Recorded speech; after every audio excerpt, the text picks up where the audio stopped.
Hi guys, and welcome back to my channel At Home with Chelle. So this is my first video of 2020. So I just wanted to say Happy New Year to you all. I hope you had a great 2019 and really looking forward to what 2020 has got planned for you. In today's video I'm going to be sharing with you my 2020 goals and my top tips on how to actually achieve your goals. If you're new to my channel then hi, my name is Michelle and I upload videos every single week on things like cleaning, cooking, lifestyle, hauls. So if that's the kind of thing that you like, then I would love to have you subscribe to my channel. Every single year, without fail at work, I always make a full list of all my goals for the year. I sit down at the start of the year and I basically do a bit of a kind of brainstorm in the back of one of my notebooks, and I put in there everything that I want to achieve that year. That then kind of sits at the back of my notebook, and then I use that as a reference to making sure that I am going to achieve things throughout the year. But I don't really do that for my personal life. So this year I've decided that I'm going to set some goals for my personal life as well, because you'll see when I start to go through my goals, I want much more of a kind of healthier work-life balance. Firstly, I thought I would share with you my top tips on actually achieving your goals. Tip number one is to write them down. Now, I know this seems really obvious, but writing them down and having a goal quite visual makes you much more likely to achieve it. Now, what I like to do with my goals is write them down and put them somewhere I'm going to see them every day. So whether that's pinning them on your wall, or for me, I like to actually keep them in my diary every single day, somewhere where I look every single day, and when I look in there, there's my goals. So I'm constantly reminded of my goals and therefore a lot more likely to achieve them. Now, tip number two is to make them SMART. Now, some of you may have heard of this, some of you may not, but SMART is basically an acronym for how you can achieve your goals. Now, this is an acronym that I would use at work, so I thought I'd also use it in my personal life to help me achieve my goals. So, SMART, what does it stand for? So, the S stands for specific. So, make sure your goal is specific. So many times we'll set a goal like lose weight. I mean, what does that even mean? Get healthier, or that we fail at our goals because they're not kind of specific enough. So making sure that they are actually specific.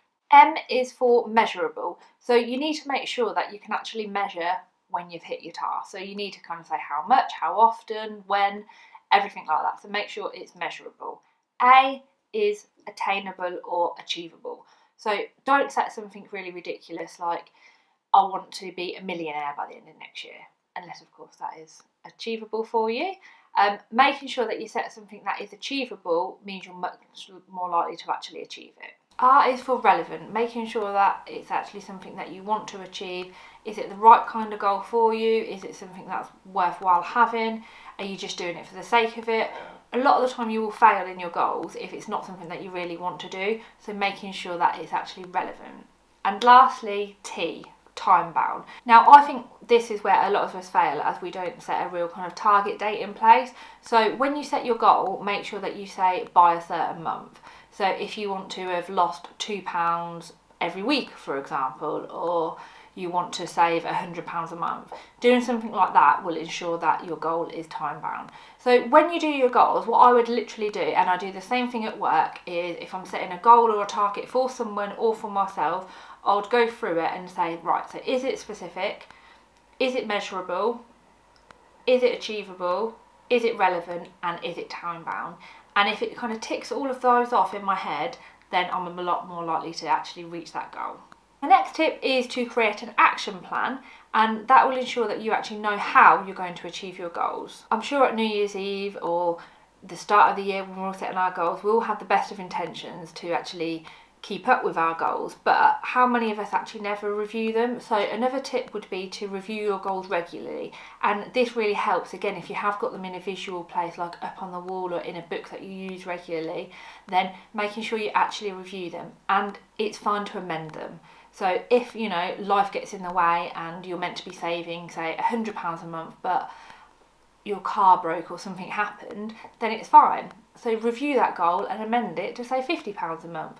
So it's really important to review regularly and amend if necessary. It's also really important to reward yourself. So when you are achieving your goals, if you have kind of set out your plans for them and you're achieving them regularly, then reward yourself. So, and actually plan to reward yourself. So say for example, if you want to lose a certain amount of weight, when you've lost that certain amount of weight, why not treat yourself to a new dress or something like that? That way you're a lot more likely to achieve it and then kind of keep going with that goal. And lastly, don't stress about it. There's no point in stressing over your goals. If, for example, you've said, I'm going to go to the gym 3 times a week, and then one week you only manage to go once a week, it's fine. Don't stress about it. Don't think, right, that's it, I haven't done my goals, I haven't met them for the year. It's fine. Just start again the next week. It's absolutely fine. I would just say don't stress about it and just try and get back on track as soon as you can. So I really hope that these tips will kind of help you setting your 2020 goals. And what I will do now is share with you my goals for 2020. So what I'm going to do now is talk you through my personal goals for 2020. So like I said at the start of the video, I always do this for work, but these goals that I've wrote here are actually my personal goals. So I've got 10, so hopefully it will give you some ideas on the types of goals you may want to set. So at number 1 is eat healthily, not diet. So what I've done with each goal is then break it down into kind of smaller goals and create the plan as I talked about in my top tips. So with regards to eat healthily, I'm going to eat 1400 calories per day and follow this 5 out of 7 days. So I don't want to say I'll do that every day because that's not realistic. So I'm going to do 1400 calories, 5 days out of 7, drink 6 bottles of water per day and only have 2 cups of coffee because I really want to cut down my caffeine. So this is with, rather than just saying I want to be healthier, this is much more specific in how I'm actually going to go about achieving that. Number 2 is exercise consistently. So what this means to me is to go gym 3 times a week. I did want to write 4 times a week, but in all honesty, I thought about it and I don't know how realistic that is. So I've gone for 3 times. If I do 4, amazing. But writing 3, I think that's definitely achievable. And then what I also want to do is take photos and weigh myself every single month so I can kind of view my progress and yeah, just kind of know whether I am actually losing weight and looking different, things like that. Number 3 is to improve my work-life balance. Now this is something that I really want to work hard on. I've had a lot of changes last year. Last year I had a baby, so my whole kind of work life has completely changed. So I really want to make sure that I'm focusing when I'm at work and then focusing when I'm at home and not kind of let work take over my life too much. So how am I going to do this? So I'm going to aim to leave work by 5:30 every night. I actually officially finish work at 5 o'clock and I used to be really bad and often stay till 6, 6:30 working at home. So I can't do that anymore and I have to pick Arabella up from nursery. So I'm going to aim to leave work by 5:30. Keep working at home to a minimum. So the way I'm going to do this is just to not actually turn my laptop on. I find by not turning my laptop on, not plugging it in, not taking it out of the bag, nothing, I'm a lot less likely to even try and do any work. And then when I am at work, actually work a lot smarter and use the planner. So I use the CGD London planner. It's fantastic and I plan my day out in that. Honestly, I couldn't live without my planner. Every single day I write all the tasks that I've got to do, I prioritise it, and that really helps me do that. So I'm going to continue to use the planner and diarise my tasks because otherwise you just spend way too much time just kind of procrastinating at work. So another one, number 4, relating to kind of being more productive. So is being more productive and don't procrastinate. This is, I suppose, more at home because I think I'm not so bad at this at work, but at home, you know, say if I've got to make the dinner or do some housework or something that probably should only take about 10 minutes somehow ends up taking an hour because you'll do something like flick through your phone for a bit and then you might end up watching a video or you watch something on TV, whereas actually I could have just got it done a lot quicker. So how I'm going to do this is to write daily and monthly to-do tasks. I do this quite a lot at home anyway. So for example, I'll just write a list of any housework that I need to get done, and I find when I write lists I'm a lot more likely to kind of get it done. And also set timers for any tasks that I have got to do. So say for example I've got to clean the kitchen or I've got to do something, I find by setting a timer for 30 minutes like maximum, you can get so much more done, rather than just thinking, oh, I've got to clean the kitchen, and then you spend time on your phone and just kind of messing around doing stuff. If you think, I've got 30 minutes, you would actually be amazed at how much you can get done when you set a timer.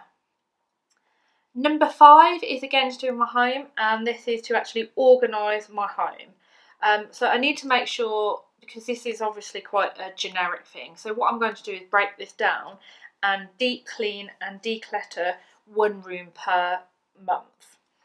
And then what I'm also going to do, and I have already started this, is write a list of what I need for each room and prioritise it. So, for example, I know that there's so many things that we need in the house. We have lived in this house for over a year now, but there's still so much we need, and obviously it costs a lot of money. But again, I find writing it down and then kind of prioritising which one really helps. Number 6 is enjoy quality time with my family. Now, this will obviously be helped by improving my work-life balance, but what I'm going to do, and we actually did it on New Year's Day, is create a calendar of events. So what I've got is one big thing planned per month. So obviously we have like a lot of family day outs and things, but with working full time, you know, we both work really hard. So I think once a month it's really nice to kind of reward ourselves and do something really nice with the family. So we've got those things in. So we've got a couple of holidays in there. We've also got days out, you know, such as we're going to the zoo. One night we might go and stop away somewhere.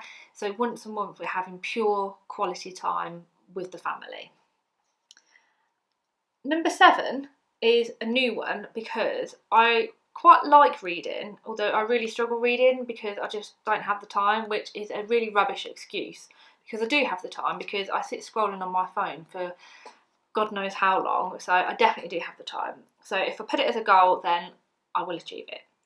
So number 7 is read more. So I was going to write maybe one book a month or something like that, but what I've decided to do instead is to say read one chapter of a book per night, because for me, I feel this is a lot more achievable than just saying one book. Number 8 is to minimise my stress. Now, I sometimes stress about things that I maybe don't need to stress about. There's nothing I can do about it. So I wanted to talk to you about something called the circle of control. So I'll put a kind of a better picture of it up on the screen than what I've got here. So this inner circle, this is what is in your control. These are your goals, your decisions, your actions. These are things that are actually directly in your control. The middle circle, this is a circle of influence. So this is where you can use your influence, you can support, your collaboration, your persuasion. This is where you can influence other people. Then the outer circle is a circle of concern. This circle, you have no control at all in here. There's nothing you can do to influence everything in here, so there is no point in stressing out about it. Now, I find this model really helps minimise my stress, because a lot of the time I found I was stressing about things in the outer circle, whereas there's no point in stressing about things there, because there's nothing you can do about it. So you just need to focus on what's in your control, and then those other things you can influence. And I find by following this model really helps minimise my stress. And number 9 is to actually reflect on my successes. Now, this is something, again, I'm not very good at. I'm quite good at it at work, because, you know, you have kind of monthly one-to-ones and appraisals and that kind of thing. But I find in kind of home life, I don't really sit and ever reflect on my success, think about what I've achieved, think about what I'm grateful for. So this is something that I'm going to implement for 2020.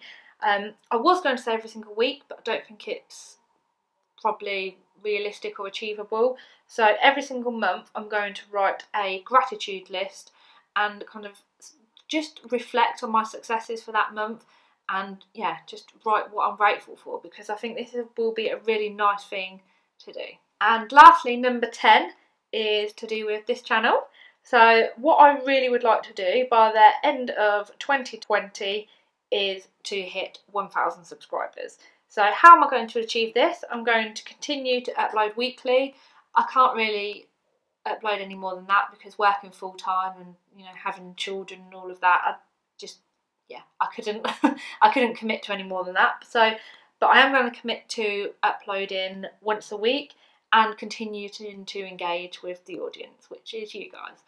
So yeah, those are my 10 goals for 2020. So I really hope that you've enjoyed this video and it gave you some ideas on kind of goals that you maybe want to set yourself, and hopefully how you can achieve your own goals as well. If you have enjoyed this video, then I would love for you to give me a thumbs up, and please share with me what your goals for 2020 are too. Thank you for watching. Bye!